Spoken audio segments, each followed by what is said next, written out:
अस्सलाम वालेकुम दोस्तों। आज की वीडियो में हम सीखेंगे 400 स्टेटस कोड जिसका मतलब है बैड रिक्वेस्ट इन पोस्टमैन। ये एक बहुत कॉमन एरर है जो बिगनर को हर वक्त कंफ्यूज करता है। चलिए देखते हैं इसका मीनिंग और एग्जाम्पल। सही है। 400 का मतलब है क्लाइंट की तरफ से गलती है। मतलब आपका सॉफ्टवेयर बिल्कुल सही है, हर चीज़ ऑल वर्क गुड, लेकिन क्लाइंट जो डेटा डाल रहा है वो गलत है। अ, यानी जो रिक्वेस्ट हम सर्वर को भेज रहे हैं उसमें कुछ प्रॉब्लम है। जैसे मिसाल ले लें आप, मिसिंग रिक्वायर्ड फील्ड्स, यानी कोई फील्ड्स है, नेम, ईमेल, उसमें आपने पूरी फील्ड छोड़ दी, या रॉन्ग जेसन फॉर्मेट, या इनवैलिड पैरामीटर्स, कॉमा, या कुछ @gmail.com। तो जब भी बैड रिक्वेस्ट आती है यानी हमारी तरफ से गलती है कि हम सही इनपुट नहीं दे रहे। सर्वर बोलता है तुम्हारी रिक्वेस्ट गलत है, मैं इससे प्रोसेस नहीं कर सकता, और रिटर्न करता है 400 बैड रिक्वेस्ट। ओके।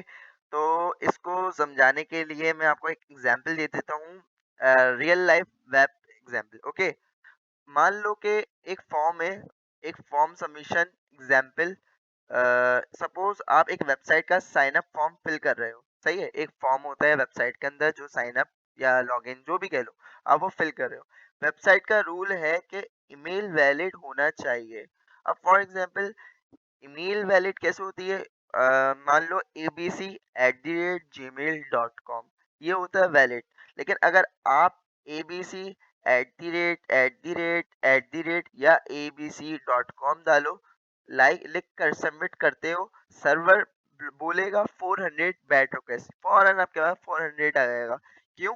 ये आपका इंटरव्यू में भी आप बता सकते हैं, गलत पैरामीटर है, गलत चीज डालने से, क्योंकि रिक्वेस्ट में गलत ईमेल फॉर्मेट भेजा जा रहा था, इस वजह से। तो होपफुल कि आपको 400 समझ में आया होगा।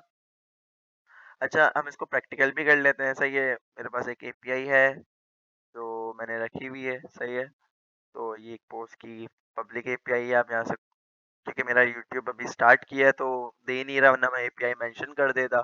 सही है। अच्छा, जो 400 कैसे आता है, यानी आप कभी भी डेटा भेज रहे हो तो इनपुट कर रहे हो तो वो क्या होता है, पोस्ट होता है। ये रहा हमारा पोस्ट।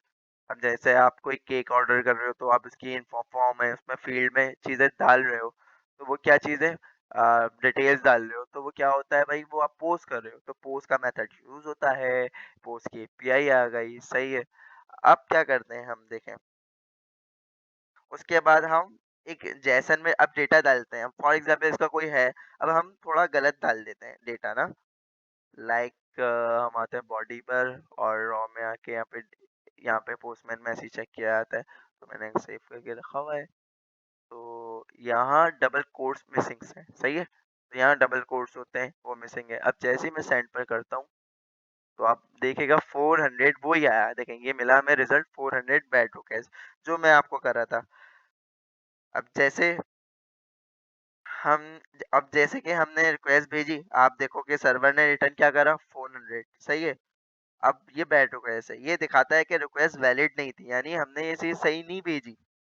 कंपैरिजन ले लो, अगर आप 400 और 404 का, जब मैं आपको 404 समझाऊंगा आगे नेक्स्ट वीडियो में, तो आपको 400 और 40 के बीच में डिफरेंस समझ में आएगा। 400 bad request problem, in short बोल दो, इंटरव्यू क्लाइंट की रिक्वेस्ट में इशू। अगर वो डिटेल मांगे तो बोलो लाइक, आप हम फॉर्म भर रहे हैं, सही है, और फॉर्म में हम ईमेल का फॉर्मेट गलत डाल दें, तो 404 आ जाएगा, 400 आ जाएगा, सॉरी सॉरी 400 आ जाएगा। और 404 का होता है नॉट फाउंड होता है, वो नेक्स्ट वीडियो में आपको समझा दूंगा। सही है। तो दोस्तों, आज हमने सीखा 400 बैड रिक्वेस्ट स्टेटस कोड, और इसका पोस्टमैन एग्जाम्पल। आपको ये वीडियो पसंद आई होगी। सही है। मैंने पोस्टमैन में आपको समझाया है, तो बिल्कुल आपको 400 क्लियर हो गया होगा। आपको ये वीडियो पसंद आई होगी तो प्लीज़ इसको लाइक करें, और चैनल योर स्टडी ऑफिशियल को सब्सक्राइब करें, ताकि और भी एपीआई टेस्टिंग से रिलेटेड जो भी ट्यूटोरियल्स या सॉफ्टवेयर से रिलेटेड टेस्टिंग जो आप टेस्टिंग से हैं तो आपको मिलेंगे। तो ये प्लीज़ को लाइक और सब्सक्राइब कर दें। Thank you so much.